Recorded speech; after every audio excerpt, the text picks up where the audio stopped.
చిత్తూరు జిల్లా వ్యాప్తంగా వైఎస్సార్ కాంగ్రెస్ పార్టీ శ్రేణుల నిరాహార దీక్షలు మంచి జోరు మీద సాగుతున్నాయి. ముఖ్యమంత్రి కిరణ్ కుమార్ రెడ్డి సొంత నియోజకవర్గం పీలేరులో వైఎస్సార్ కాంగ్రెస్ పార్టీ నేతలు చేపట్టిన దీక్షకు పెద్ద ఎత్తున మద్దతు లభించింది.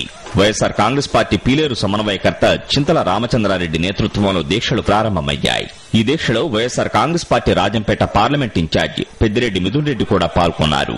రాష్ట్ర విభజనకు వ్యతిరేకంగా వైఎస్సార్ కాంగ్రెస్ నాయకులు పీలేరులో చేపట్టిన నిరాహార దీక్షలకు స్థానికుల నుంచి అనూహ్య స్పందన లభించింది. నగరిలో వైఎస్సార్ కాంగ్రెస్ పార్టీ సమన్వయకర్త రోజా నేతృత్వంలో దీక్షలు కొనసాగుతున్నాయి. నగరి రూరల్ మండలంలో రోజా చేపట్టిన దీక్షలకు మంచి స్పందన లభిస్తోంది. రాష్ట్ర విభజనకు కాంగ్రెస్ టీడీపీలే కారణమంటూ రోజా మండిపడ్డారు. విభజనకు వ్యతిరేకంగా తిరుపతి తొడా సర్కిల్లో భూమన కరుణాకర్ రెడ్డి నేతృత్వంలో నిరాహార దీక్ష ప్రారంభమైంది. కరుణాకర్ రెడ్డి చేపట్టిన దీక్షకు వందలాది మంది సంఘీభావం ప్రకటిస్తూ దీక్షల్లో పాల్గొన్నారు. మహిళలు పెద్ద ఎత్తున తరలి వచ్చారు. చంద్రబాబు లేఖ వల్లే రాష్ట్రానికి ఈ దుస్థితి వచ్చిందన్నారు. హైదరాబాద్ లో వైఎస్ఆర్సీపీ తలపెట్టిన సభను అడ్డుకునే శక్తి ఎవరికీ లేదని ఆయన అన్నారు. జగన్మోహన్ రెడ్డి గారి రాజకీయ ప్రాబల్యాన్ని అడ్డుకోవటం కోసమనే ఈ రాష్ట్రంలో ఉన్నటువంటి 6 కోట్ల మంది సీమాంధ్ర ప్రజల యొక్క గుండెలు కోయటానికి కూడా సిద్ధపడినటువంటి వ్యక్తి చంద్రబాబు నాయుడు.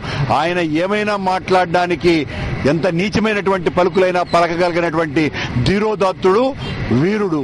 ఇలా తప్పుడు ప్రచారం చేసి జగన్మోహన్ రెడ్డి గారిని, వైఎస్ఆర్ కాంగ్రెస్ పార్టీని ప్రాబల్యాన్ని తగ్గించాలనుకుంటే ప్రజలెవరూ నమ్మేటువంటి పరిస్థితుల్లో లేరు. 1000 మంది చంద్రబాబు నాయుడులు వచ్చినా, 1,00,000 మంది హనుమంతరావులు అడ్డుపడిన సమైక్యాంధ్ర సభ హైదరాబాదులో అత్యంత వైభవంగా జరుగుతుంది.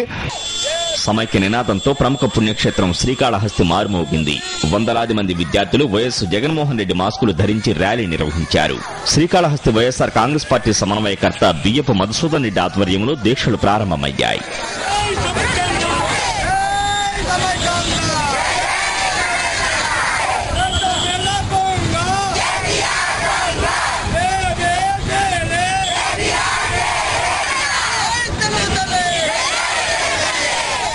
రాష్ట్ర విభజనకు వ్యతిరేకంగా చిత్తూరు జిల్లా సత్యవేడులో వైఎస్సార్ కాంగ్రెస్ పార్టీ నిరాహార దీక్షలు చేపట్టింది.